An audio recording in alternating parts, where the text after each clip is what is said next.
Hello and welcome to Accelerate. I'm Matt Stone. This is the podcast where we encourage and inspire CEOs, founders, and visionaries on their big leap journeys. We talk about the stories and strategies that help you accelerate toward your big leap destination with purpose, humility, an open mind, commitment to growth, and recognition that the way we get there is at least as important as where we end up. And on today's episode, I am delighted to get to share an hour with Alecia Huck. She is the founder of Maverick & Company, which she founded, I believe, almost 20 years ago, maybe 18 years ago. She's a management consultant for executive teams and fast-growing companies. Alecia helps owners build strong leadership teams and processes so they can get back to building what matters. And in particular, she hones in on the strategies and solutions where growth or an impending leadership transition is highlighting the need to change. And change is constant. We all need change. So Alecia helps you do it much better, more strategically. She does have a background in sales and management with the Southwestern Company. She's done a lot more stuff. And very interestingly, and I want to ask her about this right out of the gate, so here's a warning to you. She's a mentor and member of the 100 Hours Club with Veterati, a very special organization that helps veterans as they transition to building careers and enterprises in the civilian world. And the 100 Hours Club, from what I understand, means she's donated or mentored over 100 hours for folks associated with Veterati. Welcome. You're Alecia. not supposed to make people cry right off the bat. Well, I like to think of myself as the Barbara Walters of the 21st century. Veterati is, so my friend Lita Citron, who is literally, I think, in the 500-hour club. You just can't even hold a candle to her commitment and what she's done. And volunteering is really hard for me because I'm a crier. So if I go to volunteer at a soup kitchen, I did some work here in Denver with one of our, a drop-in day shelter for women and children called The Gathering Place. And they have a room there where if you are living on the street with your children, you can have somebody babysit your kids for an hour while you take a nap. Wow. Because you don't sleep if you live on the street. And I was like, Sure. I got to the nap room and I looked at my person who was giving me the tour and I was like, you have to get me out of this building right now. I can't. So I'm not a good on the front lines person.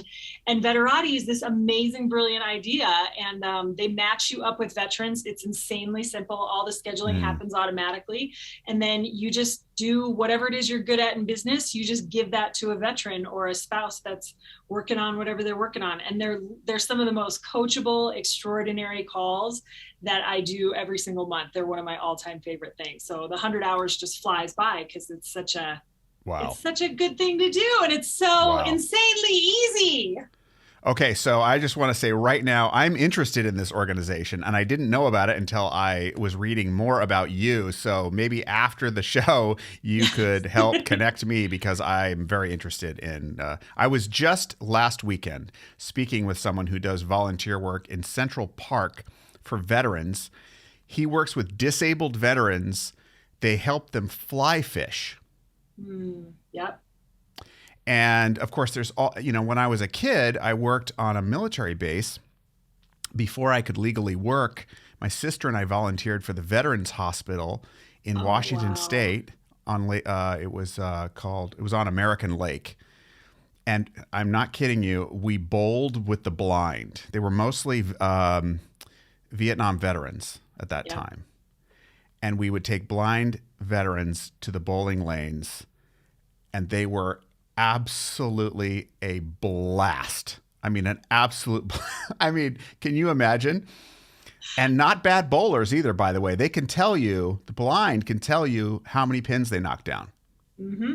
Well, it's super funny because I've done so much and I'm a fan of the people that I meet. And, once you get into that community, somebody posted something and they were like, so when I was in sniper school, and I just replied and I said, my feed is a lot more interesting these days. Because that was stuff that didn't creep in before, but it's definitely there now. And just so your listeners know, Veterati is, it's www.veterati.com, and we can probably put that link up somewhere. And yes, you can we'll do that. Literally create a profile that says who you are and who you think you can help. And what I've done is really say my calendar is open from here to here, and it just makes it super easy. And all the scheduling is automatic. The phone calls me at that time and puts us together. And then if you choose to, you can, continue to throw resources people's way. But I think the key is really say specifically what you're good at and what you can contribute.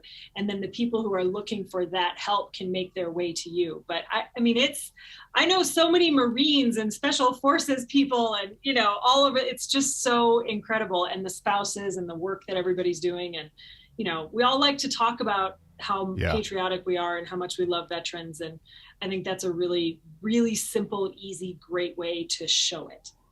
And to the veterans' family. I mean, it's a whole family unit. My mother worked with not veterans, but active duty and their families in social work for years and years and years. And it's a whole ecosystem of people that need support. So help a veteran, you're helping an entire community, really, and honoring those people who put their lives on the line for all of us. So I love it. I've been looking for this opportunity. So we converted one. I'm always promoting. I'm like, no, we should all be doing this because I don't even have to leave my cute little office. I love it. It's so simple. I mean, here I was this is how it works. If you put that intention out there, the universe, I don't know how it works. It just literally falls. And so you have fallen out of heaven for me today. And I'm sure other folks too. So we'll definitely put the link up. That's awesome. I love that. Thank you. And thank you for starting there. You're so classy. I can't even stand it. What can I say? It's the hair. It's the hair. Listen, Alecia, I mean, you and I hit it off the first time we talked for sure. Your energy is incredible. Maverick and Company. Did I get that right? 18 years ago? Is that about right? It was in 2004, I want to say. So wherever we are. Yeah, that's about right. You just stop keeping track after a while. Because when you first start, you're so desperate to like pay your bills and make it and whatever. And then you get, the bigger you get, you're like, now I got all these other responsibilities, right? It's always a new part. That's partly what I think so many of us like about being an entrepreneur is it's just not boring. Like it's different every year. Like, and then one year there's a global pandemic and you're like, ooh, neat. Let's try to figure that out. Now, here's another thing that we have in common that just really brought me back to the day, okay? Because I think one of the greatest skills a leader can have is sales and door-to-door sales. Now, I did it with one of those painting franchises when I was in college. I went door-to-door selling paint jobs. Yep. You were going, it is. And I don't know that you could, I mean, does anyone do door-to-door anymore? It's too scary. No. They still do. So the program that I worked with is called the Southwestern Advantage Program now. Yeah. It's been around for like 175 years, something crazy. Wow. They are out there right now selling books door to door. They sold all the way through the pandemic. They came up with all these procedures. They made sure it was safe. Like it's bonkers. In fact, this morning I was on a call with a bunch of alumni and it's just, right? Because you did it. The maturity that it helps you develop, that was the first time anybody had ever talked to me about self-talk. Right. Right. Like sales was the first place that the idea that you should think about how you think and work to actively influence how you speak to yourself. I mean, that is a really powerful idea that doesn't necessarily get all over everybody. I mean, maybe now more so with, our guru culture, but back when I started, that was a new idea for me. So that totally was, and I was just on the phone with some of those guys today. And it's, now as business owners, we get together and we're talking about how you promote, how you create a high performing culture. But it's such a great, if you've done that kind of selling, what it teaches you about you and the muscles that it has you build are just, it doesn't get you a ticket to any job you ever want, but when you find the job you want, it really accelerates. See that circle back? I see what you did there. She's a tricky one, folks. Crafty. No, I mean, I love how you put that. It won't necessarily, because it doesn't always get the respect that it deserves, but when you're in the job, like the amount of trust building that you do at an accelerated rate in a door-to-door sale. Well, and I will tell you, Matt, I don't even think for me, when I was doing it, I thought it was the sales. And that's part of why I did it, right? Learn all those things that you're going to learn. It was actually the 4 years that I spent recruiting, training, and managing other students. Because when you're 19 years old, nobody should put you in charge of that. That is a terrible, you are not skilled. You think you're all fire, shabam. It's just, what you say to somebody when they've just had a really epically terrible week, it's not going well, right? How do you help somebody find the part of themselves that actually wants to keep going, right? And what do you do with an organization?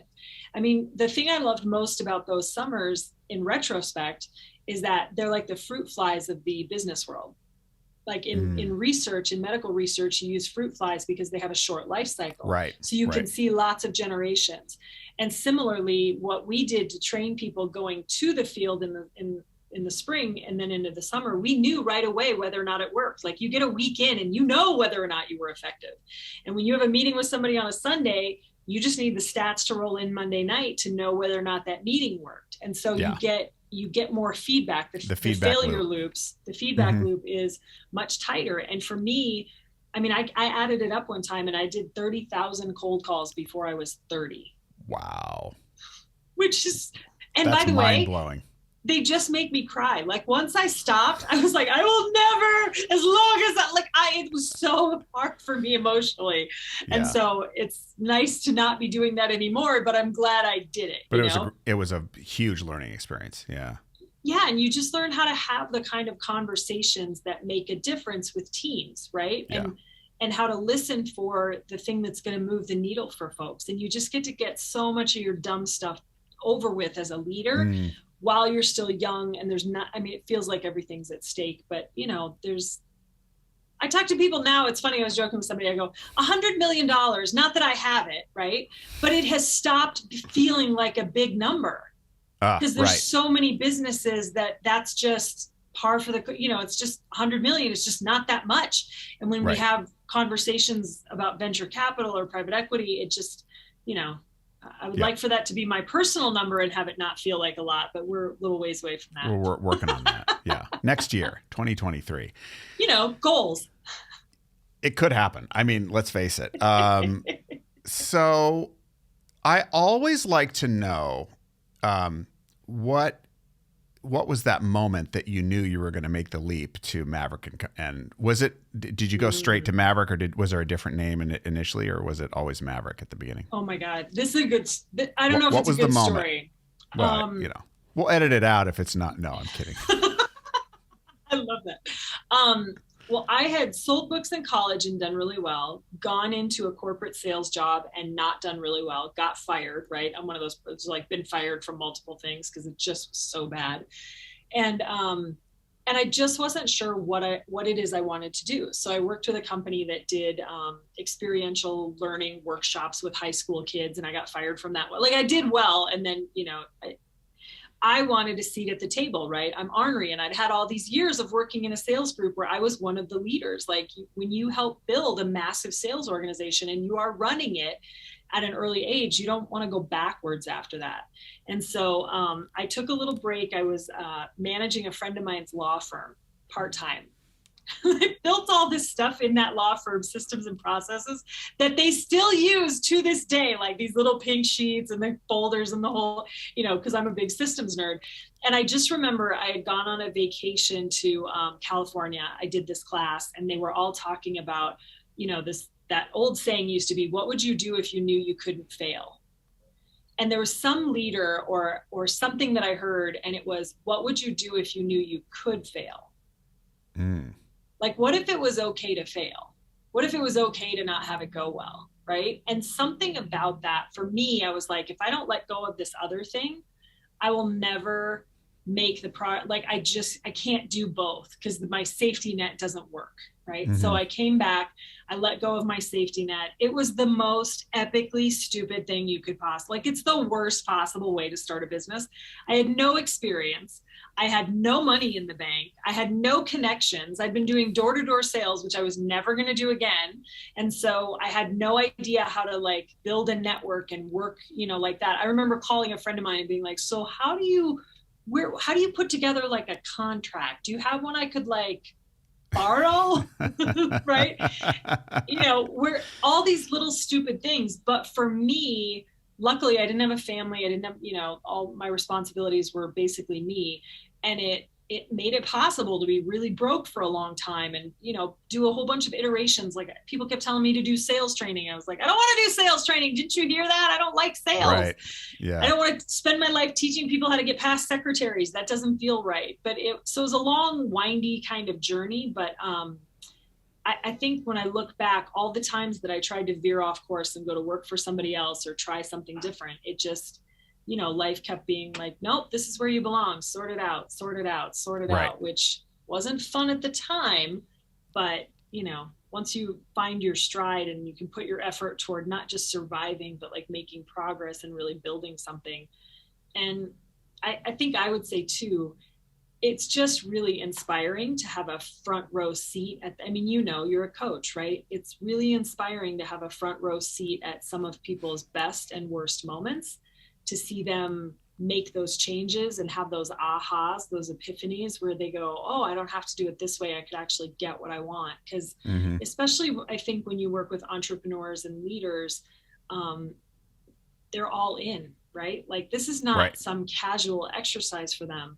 This is a thing they fought for. And if you're a leader with any kind of effectiveness, you're tied to your people, and it's painful when they're not winning and you're not winning. And so having a front row seat for that, I just got back from a trip, and, it was an intense trip because it's an intense group that I go to meet with, and in all the best ways. But I came home and, one of the team members had kind of gotten off track and gotten into a conflict and and then sent an email.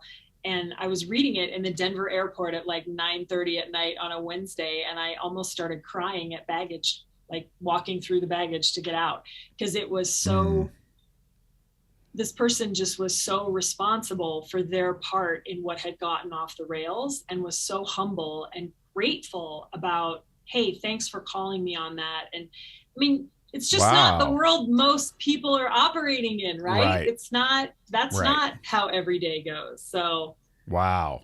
Yeah. I was going to say, if you're crying in baggage handling, you're not alone. They just don't know why you're crying. They just assume. Well, partly I was crying because I was in baggage handling, right? Like, exactly. people used to say to me, do you travel a lot? And I would be like, I don't really know how to answer that. And I'm like, I do now. The answer is I never use baggage. Like I always do carry on. And so avoid. Oh my God. It just was, I was like, what am I doing here? This is 7 minutes I need. But I'll tell you what, there are few things more rewarding than the humility that people in leadership are capable of demonstrating when they are treated in a certain way, when they are put in a position where they are seen and respected, even if they've made mistakes. Well, who hasn't, right? And I just had this happen with another leader that I've been working with this team, because we work with teams, as you do. And one of the key players in this team, the level of humility, and he does it in his own way. It's not, you have to listen to what they mean, not what they're saying, giving people credit for the way they communicate that they care. Which isn't going to be, it's not going to be the way you and I necessarily do it, but it's there. And it's just, there are few things more rewarding than that, because you can see what that's going to mean for them and for everyone they encounter moving forward, and how the team itself is just going to blossom from that. So and just the courage, right? The courage that people show, and the generosity. Right. I met, this is a really extreme example, but I used to get called into schools, and if they were having a change in leadership, teachers can be really intense human beings, and when they decide they don't like something, they really can fight very hard. And this school, for a whole bunch of reasons, had just had massive problems. And the person who brought me in, she never ever told anybody this, except I think me. She happened to be African American. She had gotten some of the ugliest, nastiest, most racist crap dumped on her front lawn. Like, they did horrible things in this community against this person. and she was having all this conflict because she was just brought in improperly, right? So we did a big reset. We got everybody on the same page, and magically a lot of the conflict dissipates when you actually call attention to it, name it the right thing, give people a chance. Nobody wants it to be that way, but I have, to this day, I am still awed, because that would have been a really easy card for her to pull and say, see, this is what's happening. Now you have to get on board. And the fact that she was so adamant that she would never, I still don't think anybody in that entire group knew. It's that kind of stuff, right? Like, wow. Heavy is the head that wears the crown. If you're really doing it right, you're carrying a lot of stuff. And I think, I'm sure it's the same way for you. A lot of the people that I work with, you can't take all those conversations downward in your organization. The difference it makes to have somebody on the outside who gets it and who really, really gets it is a big deal, because it is a lot of weight to carry around when you take it seriously, which, the great ones do. Yeah. Oh, yeah. Ditto. I'm not going to waste a whole bunch of time just repeating what you just said in a less articulate way, but I'll just say 100% true. Well, I think that's why we connected, right? Because we're both like, because we have an awe and a reverence and an appreciation for what those leaders actually experience. And I don't know, you asked me to think about some of the things that kind of grind my cheese, and one of them is Absolutely. people who don't have that kind of appreciation for what it's really like to be the owner, the leader, the people at because it's really easy to throw stones, right? You got to do all this stuff better. You're not doing it the right way. You should do it this way, not that way. And B, to just be really arrogant. Like, I know. I'm like, you don't know. I don't. How could I possibly know? I can empathize. I can project. I am a world-class Olympic gold star guesser because of the experiences I've had and the people that I've had a chance to work with. But like, you don't know. And the arrogance that some people sell based on, right? Because then people who are buying that are like grasping for that kind of strength or that kind of certainty. It's usually not real. I don't think it can be. So I'm really glad that you pivoted into the grind my gear, which is kind of how we had agreed to, like, I was like, oh, we were sharing some gripes before privately. And I was like, okay, that's a podcast. And so enough of all of this love and hippy dippy stuff. Yeah, let's talk about stuff that sucks and people we hate. Effed up Friday. So what are the effed up things that you see out there that are working counter to us doing better as leaders and teams and things like that? What are some of the things that you're running across, either from the practitioner side, the marketing side, and then the leader side? Brutal in every respect. Well, I will say the number one thing, and this is sort of you can tell with a name like Maverick and Company, right? I think one of the most heartbreaking things in life is that we oftentimes think that we have to be somebody that we're not in order to have the things that we want. And most of us tend to undervalue who we are, like the natural gifts that we bring, right? So I just did we found it just a really simple little skills test, right? We did the Clifton thing. And I was laughing with all the members of the team that was doing it. And I said, when people do this kind of thing, they usually have one of two responses. They either get really upset about the quality they think they should have, that it doesn't show up on the test. Like, I'm this, I'm really this, I have this thing, right? And they just fail to appreciate the stuff that they actually do have. Right? Because the stuff that comes easily and naturally to you, which is usually your greatest strength, your best skill sets, you kind of tend to think that everybody else has that. Right. And you don't, other people do not have that. I mean, one of the women that is on my team, she was laughing. She said, yeah, at my last job, my boss was always yelling at me about strategy. And strategy. And she is, when you look at her stuff, she is a relator. She is this magical relationship builder.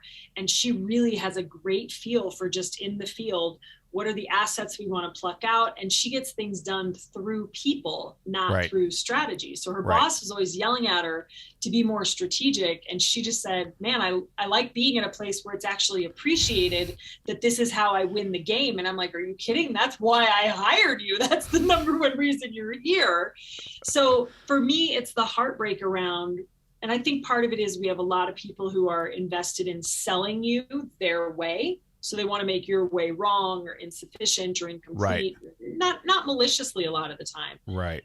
But I am of the opinion, and after all the years and the hundreds of people I've worked with, that most of the time you're going to get farther by actually studying your own little book of success. What is it about you that has you do better? And we should do a little less telling people, no, you got to be more this or less of that or blah, blah, and go, well, how do you win? Right? I met an attorney once. She just had a messy desk. She was in-house counsel for a big company, and she's just a messy desk person. And she said, well, I should really get better at my desk. I should get, this is the year. I looked at her, I go, what would you do if I told you never, I said, does it get in the way for you of producing results? And she's like, oh no, not at all. I go, what would you do? How would it feel if I told you never, ever, ever again, for as long as you live, have to think about cleaning that desk, and no one will know, and no one will judge you, and no one will care. You just, if you want it clean, you clean it. If you don't care that it's not clean, you don't clean it. And she almost burst into tears. She's been making herself wrong for 2 decades about her stupid desk. Who cares? Why are we, I honestly, maybe we should all be blaming Stephen Covey, right? It's everybody has the 4 quadrants and you have to schedule every minute of every day.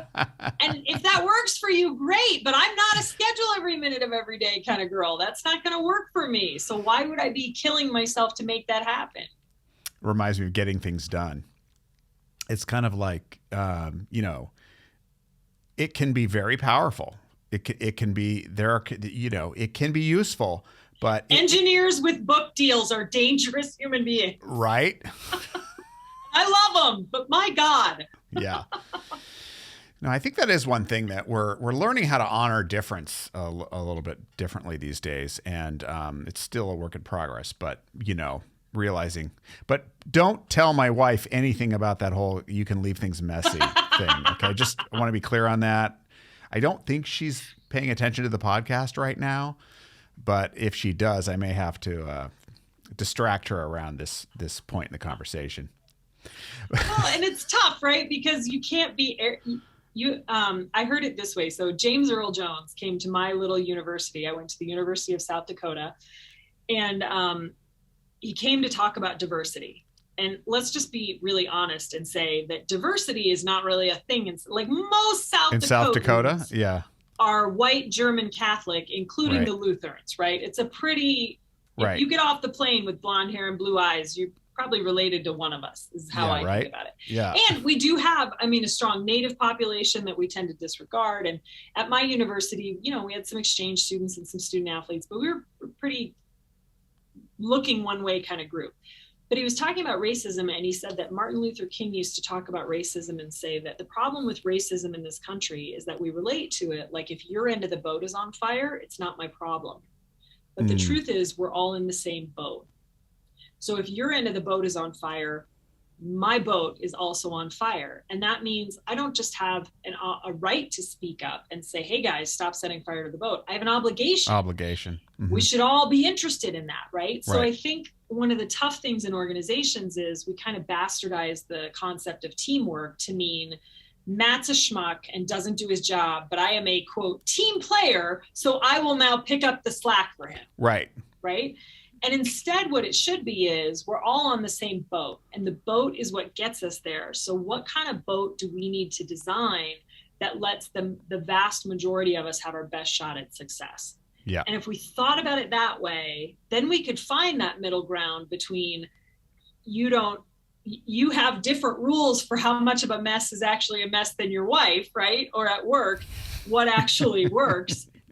But I just, I want people to know how they win the game and focus on winning that way, because the research is clear. It's just, that's where your opportunities are.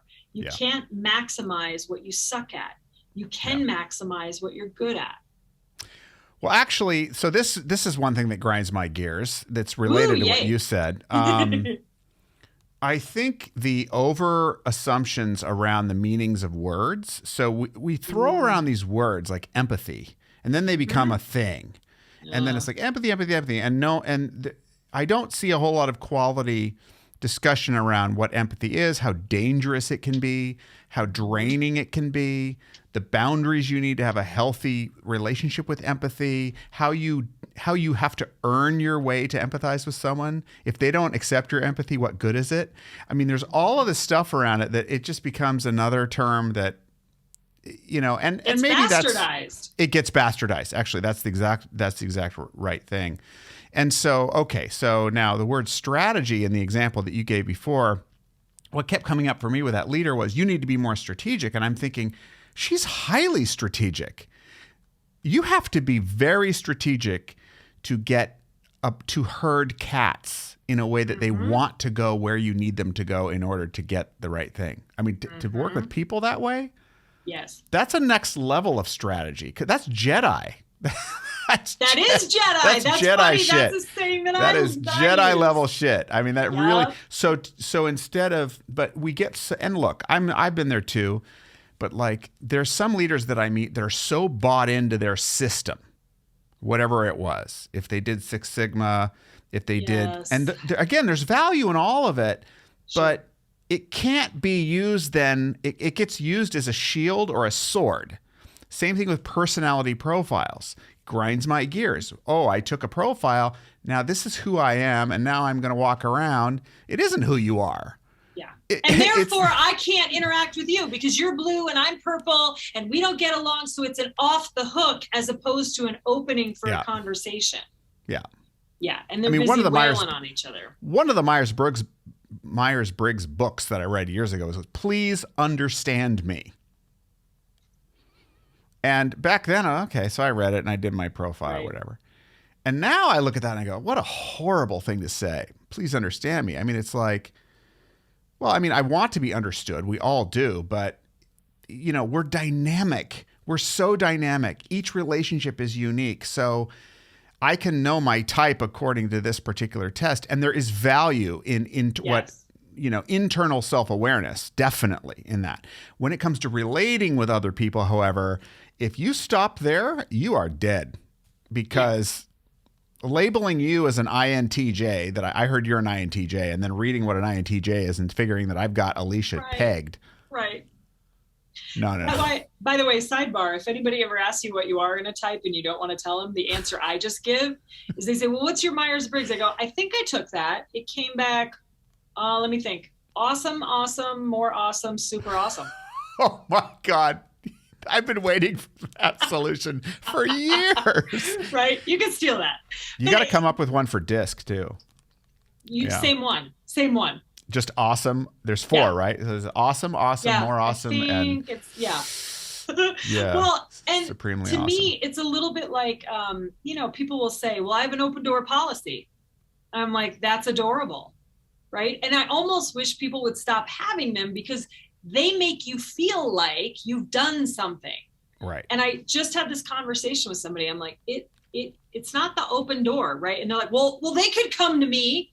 And I'm like, yeah, you think so, because you have a higher tolerance for chaos and conflict, but you have spent years teaching them that they in fact cannot come to you, that it is not a safe exercise to bring you contradictory information. It was funny. I just this morning was rereading Creativity Inc., which is the book about Pixar and is really brilliant. Boy, that's an engineer that did something with their engineering abilities. Yeah. And they were talking about what you have to put in place in order to have people give each other feedback and be able to do that in a supportive way. And the Netflix book, No Rules, has a bunch of stuff. And they really talk about candor versus honesty and giving feedback that is actionable and practical, right? Because I do worry sometimes, you set people off on like, well, we're going to tell the truth kind of mission and I'm giving you feedback. And it's, brutal honesty is brutality. Oh my God. Right. And especially if it's like this vague crap, like you just need to speak up more at meetings. You're not inspirational at all, whatever that means. Oh my God. Yeah. Yeah. You need to be nice or more aggressive. I don't have time to babysit people's feelings. I don't think that's going to work for me. Right.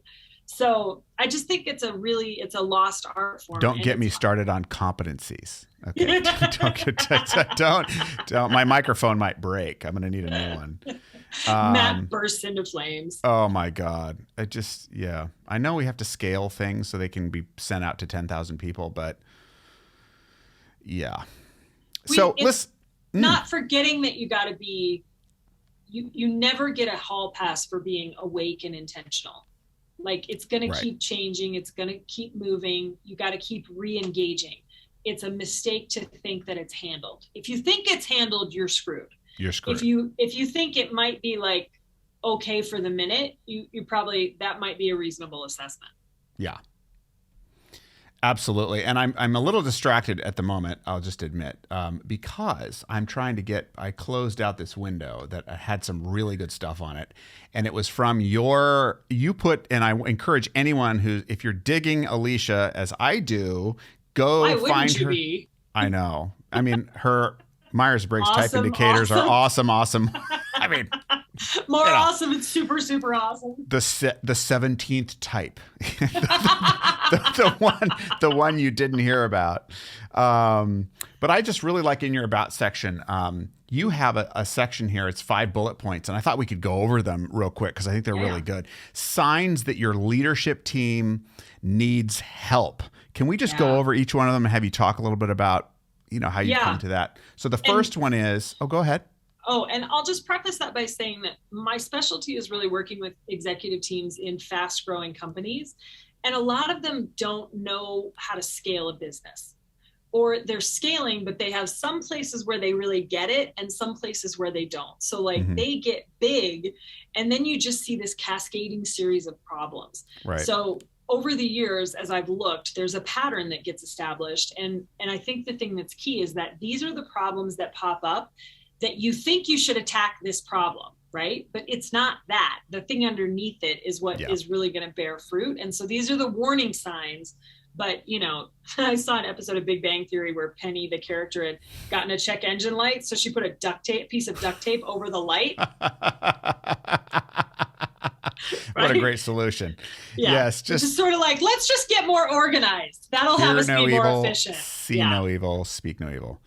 And it's also to the credit of leaders. I mean, they're so, any of us, when you're close to something and you're in it, you just need help to get perspective. You can't, no matter how smart you are. I mean, the stuff that I come up with when I've got my coach asking me the question, and it's like, why didn't I do that 6 years ago? But it's just the way it is. Yeah. Yeah. Absolutely. So the first one, can I read these? Yeah, go for it. First one. Yeah. You're in too many meetings and don't have enough time to do your actual job. Yeah. Too many. How do you know you're in too many meetings? You have the thought, I feel like I'm in too many meetings. Yeah. Literally, right? Yeah. Like, listen, meetings are great, right? If you do them well, they're a flippin' miracle, right? A great meeting should leave you energized. It should give you a bunch of extra clarity. But the place where meetings usually go off the rails, it's not a meetings problem, it's a data problem. Because when you're small and you've got just a group of folks, all we have to do to figure out what's going on is look around and go, hey guys, what's going on? And we talk. And then we say, hey guys, what should we do about what's going on? And we make a decision. And then we're all on the same page automatically because the room was the room, right? You get big, and now I've got people in different groups who aren't in every meeting. And I've got maybe people on different floors, or I've got people in different cities. And we used to gather that information by just bumping into each other. But now we feel like we've got to go get it, right? If we don't build a way to go get it efficiently, then we spend all our time just running around trying to figure out what's going on. And the second thing that we do wrong is we think we have to manage things by knowing 100% of the data. So when we're young, right, everybody, it's like you're running a small airport and you've got 5 planes and 5 pilots. And every day you show up and you go, okay, let's fly some stuff and some people somewheres, and we all go do our thing, right? As you get bigger, though, you can't keep track of it that way. Now we got 50 planes and 50 pilots, and we got to have an air traffic control group whose only job is to make sure nobody's running into anybody. So I worked with an engineering firm once, and I loved these people. They had about 70 open projects at any given time. And I said, okay, well, how do you keep track of them? How do you know what's going on in each one? And they said, well, one of the 5 members of the management team will open up the project and like review it. That's insane. Wow. But if you've grown up managing by touch, you don't know a different way. Right. So what we did is we said, no, the person on the front line needs 100% of the data. They should know everything that's going on. And we should pick maybe 10% of that to have them report up so that the person that manages them can look. And that 10% is a little bit like that check engine light. It should give you just enough information to tell you what you need to pay more attention to. Right. Right. And then you go one level higher and you get to a 1% at the very top. And because I use red, yellow, green. Like, just give me a big list with 70 projects and let's rank them. They're either red, meaning they're on fire, actively in flames, all hands on deck, we need help. They're yellow, which means we're in trouble. We might be about to miss something, but we haven't missed it yet. We think we might be able to get back on track. And green means we're good. We're sailing. So you take a meeting where in the past, I was trying to give you a verbal update on 70 different projects and get everybody on the same page while we problem solve at the same time. And flip it to a meeting where show me the list. We got 70 projects. We got 15 that are red. Let's start there. Now we've shrunk the amount of time, right? So when you think you're in too many meetings, it's usually data and how we're organizing that data that's causing the problem. So you can read all the books you want on how to have a better meeting, and you can write up agendas, which I don't love. And you can spend all this time doing all that crap or do standing meetings. None of it makes a difference if you don't get to the infrastructure problem underneath it. Yeah, that's a really astute point. I know. Awesome. More awesome. Which letter does that come from? Is it the awesome or the more awesome?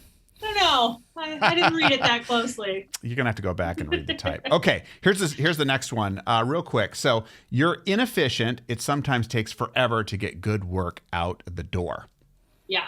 So if you've got anything that you're producing for people and it just doesn't seem to move, right? And as you add complexity, things get harder. That's a signal that you're not managing things in the appropriate way, right? Because you don't have a process. And usually it's a breakdown in how you've got one person managing another, how you have things reporting, and how you're doing your deadlines. And I would argue a lot of times you're just not actively managing the thing. You've got too many people involved. You don't have a clear process, and it just grinds to a halt. Now, with your clients, how often do you see a situation where what worked for them before, the situation has changed, the personnel have changed, the mission's changed, and now what worked for them before, they're still doing something that used to work but doesn't work that well now? That's 99% of the people that I work with, right? We say that bigger is different, right? Like, you can't understand traffic by understanding cars. You have to look at the whole pattern. And just like if you feed 4 people for dinner every night, it's you and your spouse and a couple of kids. That's one thing. If I have you feeding 400 people every night, now it all breaks, right? And we don't have good capacity for that. We don't always think about that. So the transition from small to big is the equivalent of, we used to play baseball and we're really good baseball players, but now we play football and nobody told us. And now you're going to get hit, and if you show up to a football game thinking you're still playing baseball, like, that's how big the difference is, right? Concussion city. If you feel like you're getting creamed every day, that's actually why, because that growth, that expansion of size, it causes this cascading series of breakdowns. And it's a little bit, the other analogy I use a lot is, if you get a half an inch of snow in like Denver, Colorado, it's fine. If you get a half an inch in Atlanta, Georgia, you could shut down the whole city. And the problem isn't the snow. No, it's the infrastructure, it's the systems, it's all of that. Yeah. You don't have trucks, you don't have salt, you don't have pilots, you don't have plows. That's the thing that's missing. It's exactly the same in a business. It's not that you got big. It's that you don't have all this stuff to efficiently move data. You don't have a good way to make decisions anymore, right? So that's another thing that means you get more inefficient because you're waiting to talk to everybody or leaving out the two people that you really needed. It's either moving too fast or too slow. It all means it gets later and later for the customer. I guess what's coming up for me as you're sharing all this wisdom, though, is to let people know, if you're a leader in that situation, it's okay. Like, it isn't that you're bad at your job. Yes. Admitting that you're drowning doesn't mean you are a bad leader. Doesn't mean you're not good at it. It just means you need more help because you're going somewhere new. And you're going to learn more. The job has changed. Yeah, it's changed. You play football now, and you both have to learn how to play it and coach up a whole team. Yeah. And what I say to people, there's just, for me, the classic sign that you want to call somebody like me, and there's not that many of us that really do this kind of work, is you can't work hard enough to get out of the hole. You can't hire enough people. No matter how much money you spend, no matter how hard you work, you just can't get it to change, because you think you can work your way out of it, and then you'll try to hire your way out of it, right? You'll spend your way out of it on, fancier project management software. Right. It's these kinds of problems when you get big, like we actually call bigger, that is its own unique state. It's like when you go from, water to ice or water to steam. It's a state change. It's a whole different ballgame, right? We're now playing football, and the rules are completely different, and nobody tells you. Right. So all of a sudden you're just playing football, and you're like, I don't understand why we can't get stuff out the door. We keep hiring more people, and it seems like it just slows it all down.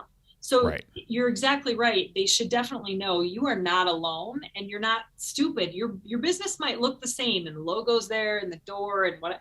It's a whole different ballgame, and you might need some clues. We can sneak you the cliff notes on how to do that.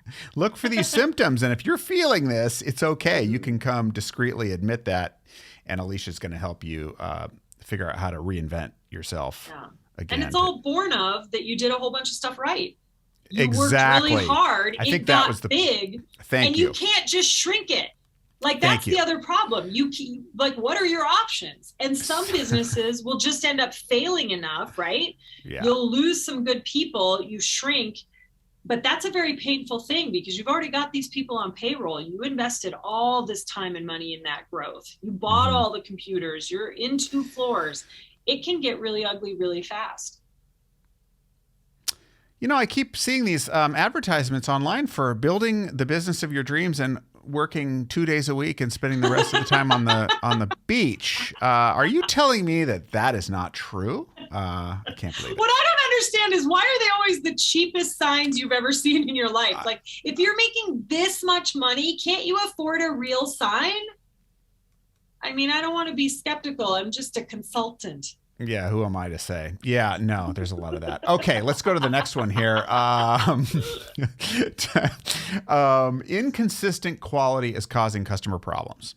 That's the quality issues go right along with inefficiency. It's you probably have never defined your standards. You haven't defined the process by which you produce the quality. That happens a lot when you've been relying on personalities. Like any place in your business, somebody that you're afraid to lose because they know so much about how you do it or their system. Like you have to get all that knowledge out of somebody's head and make it duplicatable. And if, by the way, you've got, a salesperson that you just can't lose, you should be very careful. Like every time in an organization, somebody says to me, we just can't afford to lose so-and-so.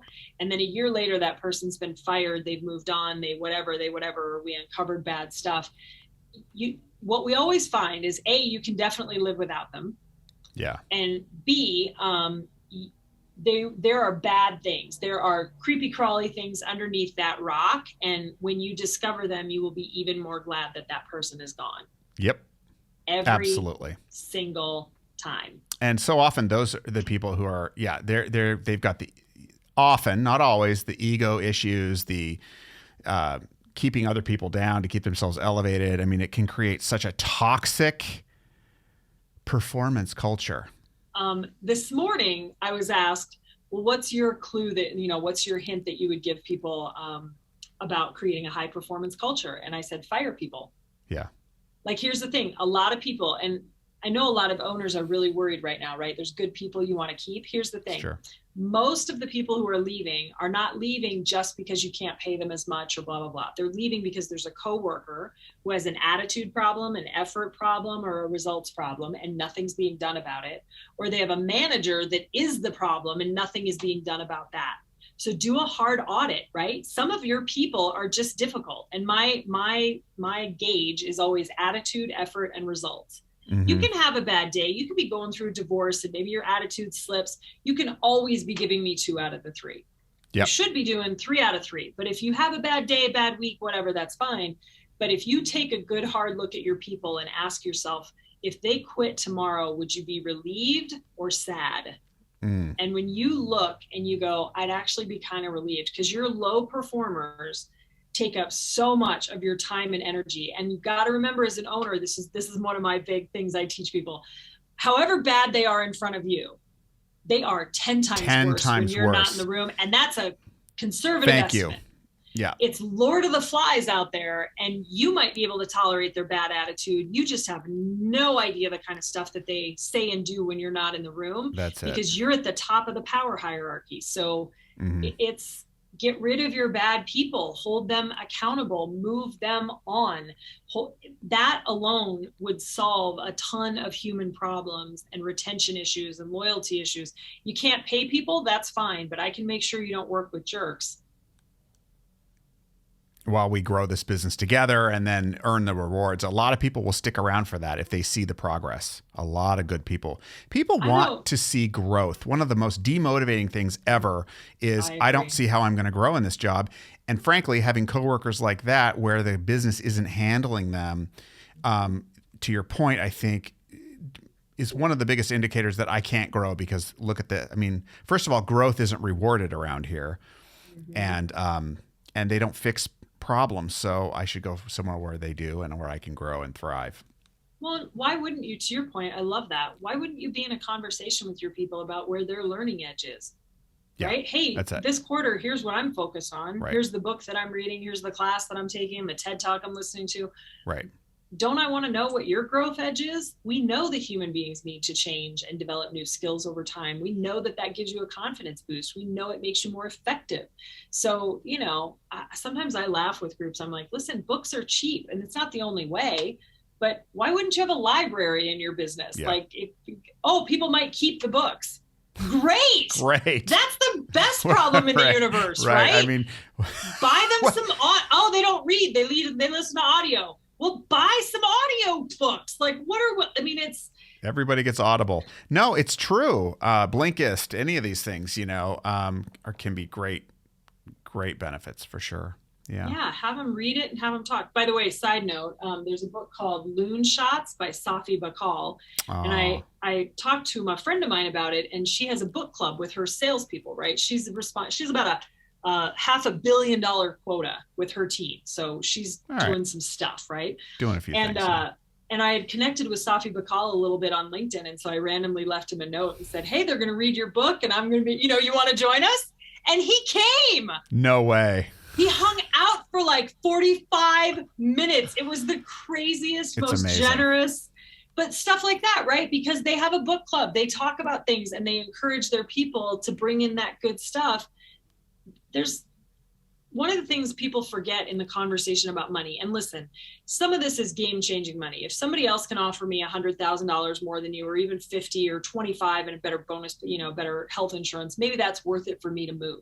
Right. But a lot of people, that's not the only number in the equation. And if you give me a great group of human beings to work with, a group that I can learn and grow with. I always tell people, I'm like, listen, think about how many billions of hours human beings donate to volunteering. Yep. We were just talking about it, right? For free, where nobody pays me at all, where sometimes I got to pay money of my own to make that happen. Right. We care about that. And think about how many people are spending money on their college sports team that has no chance of winning anything this year, or their NFL team. We care about belonging. We spend billions of dollars every year to belong to things that aren't even awesome. Cleveland Brown fans, I am talking to you. God bless. Go Ducks. Okay, that's all I can say. Go Ducks. And they are awesome. Right? I would never say otherwise, although I remember when they weren't. Give your people something good to belong to. Make it that's cool to be a part of the team that you're a part of, and protect them from the jerks. Yeah. Absolutely. Okay, here we go. You're working harder than ever. There's two more, okay? You're working hard. You know these. You wrote them. You're working harder than ever, still can't keep up. So you're drowning. I think you talked about this a little bit before. You're managing by touch. You are trying to do too much, and you've probably hired really expensive minions. You give them tasks instead of responsibilities, right? You're not looking for people to own the responsibility for X in your business. You still think you've got to do that. And so it's not, I hate this phrase like, oh, you should just trust your people. Like we tell this like, oh, it's simple, right? Well, like just trust your people. Ooh. Baloney. I don't trust anybody ever for any reason, right? You should manage your people. You should pay attention. You should make sure they're supported. You should create a structure that allows you to track and manage the results that they're producing. You should ask them how they're going to produce those. You should provide support, guidance, training. So it's not as simple as just trust your people and let go. Like, what a silly thing. I've spent my blood, sweat, and tears for 20 years in a business, and you want me to just suddenly become a moron who doesn't pay attention? That's probably not going to work. No. But the level of control, the way you're exercising it, you need some levers in there where you can be there for key decision points and key feedback loops to make sure you're getting the result, but without you having to do it. It's another platitude that got bastardized, though. I mean, yes, you should trust people. You should build mutual trust with the people that are performing. Yeah. But we know all the research shows there's just another study just came out that said the top thing people want in the workplace is clarity about what they're supposed to be doing. Isn't that insane? That's the thing we're missing. Is just making sure we're on the same page about what your job actually is. It's so how do I rate myself? How do I know to feel good about what I'm doing if I'm not tied into a purpose and specific things? And none of us like to be judged on a moving target either. Like the or boss an invisible one, the mystery target, the double secret probation job. Like you should have known. You don't even know what it is. Yeah, exactly. Yeah, it's basic stuff. Okay, last one on your amazing list. I think these are just so solid. Thank you. You're spending too much time firefighting. Everybody has to fight fires, right? The missing piece is when you spend all your time firefighting, it becomes a self-fulfilling prophecy, right? And it's hard for business owners because in the beginning you get so rewarded for fighting fires, right? And it's a lot of us that are at the top of an organizational chart, let's just be honest, we're kind of adrenaline junkies. We like things to move fast. We get bored easily. I was talking with another consultant. She called me and said, hey, this is the problem I'm having with this person and this CEO, and I can't get him to blah, blah, blah. And this consultant is very structured. That's why you hire her, is to build that for you. But I said, so let me guess, this guy's been in the field most of his life in his little $15 million construction company. And you came in and told him to sit in the office and do these 27 tasks, and his head exploded. And now he won't go back in the office. And she's like, yeah, pretty much. I go, sister, you work with Han Solo. Han Solo is not interested in the Encyclopedia Britannica of rules. No. Or a huge task list. Han Solo wants a target and a gun. And I know that because I'm just like him. Yeah. Right? I don't need to know. I say to my friend, she plays, I'm like, I'm not a chess player. I'm a paintballer. Give me a gun and a target. Let's do this. Right? And so it's useful to remember that we like that. We like the fast pace. We like the challenge. We like the change. But the bigger your organization gets, you're not a speedboat anymore. Now you're a naval carrier, and you need people. It's okay that the person that invents the heart valve is not the same person that runs the manufacturing plant that produces it. So if you're spending too much time firefighting, you probably like it, and you're not therefore doing the proactive work of, okay, what's the planning? What's the hiring? Where do I need to train someone so they can do this? Instead of me just running around fighting fires in my fiefdom. And the other thing, and nobody talks about this one, but you also have to rein in your fire starting. Absolutely. Right? I was going to say, because you got to ask yourself the question. I don't mean to hijack this part, but I think it's really important. We do things for a payoff. even no matter how high up you are or how low down you are, we all need a feedback loop that tells us we're doing a good job. So if I'm firefighting, I get to go out and feel good about my self-worth, even though I'm the CEO. Look what I accomplished. Yeah. I saved the day. You get that instant hit. It's dopamine. It's just, yes. And so letting go of that comfort that firefighting gives you, and we will want it so much that we're willing to start the fires that we get to put out because we really need to feel that rush. Am I wrong? Well, I think we do some of that kind of firefighting. I think part of it is that the fires are, listen, the higher up you go in leadership, the bigger your enterprise is, the more complex and hard your problems are. And they are not easy to solve, and they are not easy to think about.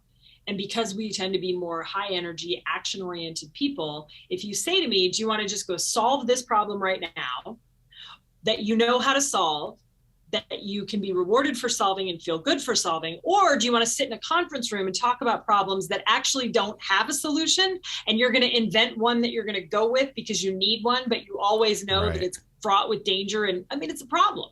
But I actually would take it a step further. And I would say there are times when, you're in a big meeting with everybody and you're fire starting when you get this great new idea. So you throw the idea at the team, but you never reorganize the other priorities that they have. You never take anything off the plate. You don't provide any additional resources, or you're in a meeting, you have the great idea, you do all of those things right, but then you don't give them enough detail to actually complete the task. And you never go back and check in with them. Now you're just starting fires. What you've done is plant a fire 3 weeks from now when you're mad because the thing didn't get done or didn't get done the way you needed it to, but you didn't actually set it up so that it could. Yeah, right. And it's a hard job all the way around, right? It is. But I really feel like we either, we do too much micromanaging, right? We hold on too tight, we operate on top of people, but nobody ever talks about, we also do a thing I would call good luck management, where I say to you, Matt, you got this, right? Okay, good luck. Call me if you need anything. Yeah. And we call it freedom and empowerment or whatever, but I don't provide you with support or accountability. Right. And usually I don't provide you with enough details to know what you got to do. And I change your priorities every 3 days anyway. In the middle is what I would call active management. And that's where I know what you're up to. We both know what the game is, right? We're both clear what you're here to produce. I know what your plan is for how you're going to produce it. And then my job is to provide support and accountability to make sure that we get all the way across the finish line. And so it's different. This would come up. And I've nurtured the kind of relationship with you where you will come to me. My door is actually open. You will come to me proactively at the beginning of a problem and include me in it without fear of me, punishing you for that. Yeah. And I've actually been a decent human when you've done that in the past. Exactly. So now and I just want to say, because it's easy for us to get kind of on our pedestal about all the things we got to. Very true. And, I am committed to working with my own team that way, right? I teach this stuff to other people, and I caught myself a few weeks ago. I was answering all the questions and leading all the meetings, and I was like, what am I doing? I know better than this, right? And I'm very clear that the people on my team are brilliant, and I don't want to. I run all the meetings. I don't need to run another meeting for my ego. And so it's funny, I just caught myself in mid-stride, and I was like, oh, you guys, I'm so sorry. Because I think part of it is we get used to running all the stuff, and then we run all the stuff. So I just wanted to share that as a way to say it's easy when you're not in the middle of it, right? Like a lot of people know what fight they're going to have with their spouse, and you can see it coming. And when I say these 5 things, my partner is going to say these 5 things, and we're going to go, and you still can't stop it, right? Yeah. So it's an easy thing to talk about, but a hard thing to execute. And I do have a lot of compassion for that, but it's fun to get on a high horse and be like, oh my God, I can't believe you're doing this. And also I can't believe I just did this. Yeah. I think it's important to recognize that we're all in this, and it's a moving target. The ground is always shifting. Learning and growth requires realizing that nothing is ever staying the same, ever. So that means none of us, and it's so much easier to see it in someone else, which is why we all need help. I need outside help to help me see what Yep. what's going on with me, and we can bring certain things and perspective and methods and tools to others to help them not only see what's going on and but also expand their view of what is possible if they make certain decisions. Yeah. And at the end of the day, it's that thing where when you accomplish something together with your team that you weren't sure could be accomplished at all, that's a magical moment. I had one of those my very first summer selling books. We broke a 30-year company record. We had extraordinary production. It was this magical experience. It was all that synergy, like where what we can do together is more than what any of us can do on our own. And human beings, we crave that. It's why we watch the Olympics, right? Like it's every good thing about being part of a community, and not just being part of it, but being part of a challenge, and who you have to become to accomplish what you become is the real gem of it all. Getting to do it together is just this magical thing. And I've seen teams do that. I had a leader stand up at one of our retreats and start almost crying. This is a manufacturing company, a bunch of old white guys, like managers, grumbly, cranky sons of guns. And he just was so blown away by their contribution to what his grandfather had started and he himself had built. When you get a chance to do that, man, it is hard to get these things right. And it is hard to do a whole bunch of them right enough that you can actually have the magic. But wow, if you don't get a chance to do that before you kind of, kick the bucket, that's a mistake, because it's such a really extraordinary thing to be part of. Yep. Wow. Well, I am absolutely, there's just so much, what a buffet of information and experience today. And of course we could go on for a lot longer. But what do you want to leave people with as far as what they can do right now to do a little better with their leadership team? What's something that you want to share? I think, be honest with yourself about what you're not dealing with. When our job as leaders is to guard dog the environment, sometimes we are the only one who can take action on certain things. And so just sit down and ask yourself, what have I been putting off? What have I been hoping about, right? Like hope is a form of neglect. Hope is not a plan. Hope is not getting anybody any better at anything. It's a pass that you gave yourself. So what is it you've been ignoring? What is it you've been stepping over? Who do you need to have a conversation with? Maybe you go do that today. And let me just, by the way, put in a little plug here, because I'm really in love with the tool and the work that you do with organizations, that non-anonymous feedback. Like I work with teams, high-performing teams know how to talk to each other. They know how to tell the truth. And a lot of managers are afraid to get that feedback, partly because that hasn't been handled well in the past. And I think it's such a miraculous cheat, if you will. Like you could just call somebody and get the secret codes, right? Like you could just have somebody lay out for you and help your organization learn that very challenging skill, because there's a format that lets them do it. And I'm such a big fan of that, because thank you. It's a technique that's so subtle and layered, but it really helps everybody build up their skills and be a little braver, but do it in a responsible way. So I'm that's part of why I liked you, right? I was like, ooh, this is so smart. Because it's hard. All the human beings are tricky and weird and inconsistent, and they're worse in groups. Like it's hard. Oh, it's all kinds of craziness. It's funny because behaviors really cut through. And when you have a model that is a full spectrum of positive behaviors, that, it just helps people ground in behavior, because we're all walking around thinking and interpreting and judging based on our perception around values. And what we're not as aware of is the behavioral formula that we have attached to those values. So when we say, well, Alecia wasn't very respectful in that meeting, that actually doesn't mean anything to another person. Yeah. It only means something to me, which means I interpreted Alicia's behaviors this way. Yes. Someone else looks at Alecia and goes, no, she was straightforward and no nonsense, which is exactly what we needed to be in that. And it's like, oh, okay. So, helping people cut through all of the judgment and the perceptions and get to a really direct, positive, open dialogue. Well, and I'll just add one more thing. Like, management is a really hard job, and we don't train anybody for it. We have no common language for developing leaders. We don't agree on a common skill set, partly because it is so nuanced. So that's also, I will say, as a just shameless plug for Matt Stone, you guys. And he's not even paying me for this, but because we all need really good tools. And what I loved when you were walking me through all that is it demystifies it, right? It's so practical and so right in the moment. It is, I worked with this amazing human being.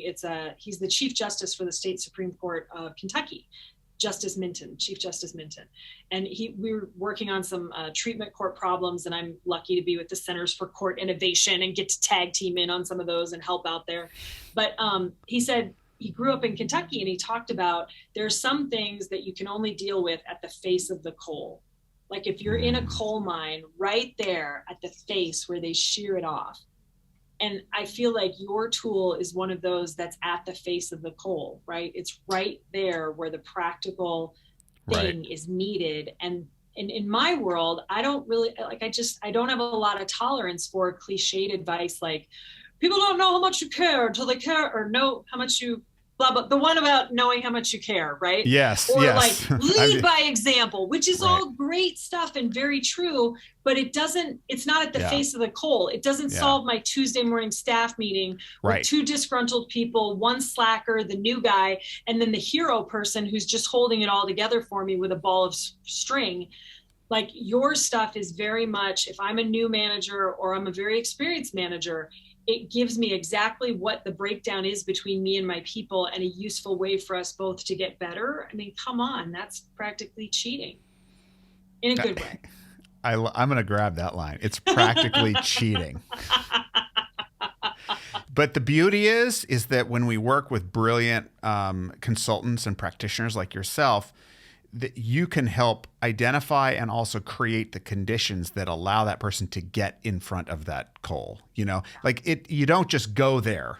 You need, there's a whole other thing. And so that's why, to your earlier point, we all need to be working with each other and finding other like-minded practitioners that we can, refer to, work with to do our part in it, because it's not the whole part, but it's an important piece of it. So I have just nothing but deep respect for the work you're doing, and also the incredible humanness and realness, authenticity, whatever that means. Another bastardized word, but I think whatever it means,